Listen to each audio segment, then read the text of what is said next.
Welcome to our channel. Today we how to disable Chase Business Banking notifications, quick tutorial step by step clearly. Open the Chase mobile app on your smartphone. Log into your business account using your credentials. Once you are logged in, navigate to the account overview screen. Look for the menu icon, usually located in the top left or right corner of the screen.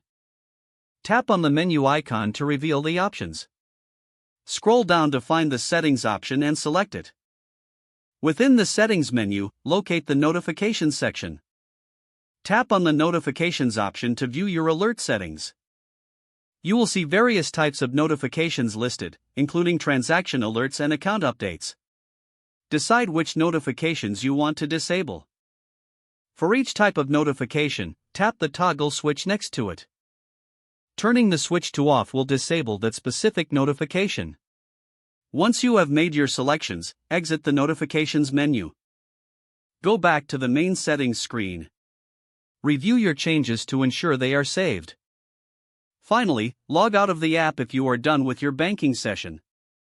If the page does not load, refresh the browser or try again in a private or incognito. Make sure you are using the correct email address, then retype it carefully to avoid small typos. If your password is not accepted, use the reset option and create a new strong password you can remember. Check your spam folder for verification or security emails, then complete any requested confirmation steps. Enable two-factor authentication if available to improve account security and reduce unauthorized access risk. After signing in, review your profile details so your contact information and settings are accurate and current. If you see an error message, note it down and try again after restarting your device and internet connection. Log out when you finish, especially on shared devices, to keep your account and payment information secure. If the page does not load, refresh the browser or try again in a private or incognito window. Make sure you are using the correct email address, then retype it carefully to avoid small typos.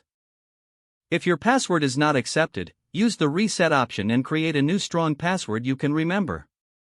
Check your spam folder for verification or security emails, then complete any requested confirmation steps. Don't forget to like this video and subscribe to our channel for more step-by-step tech guides.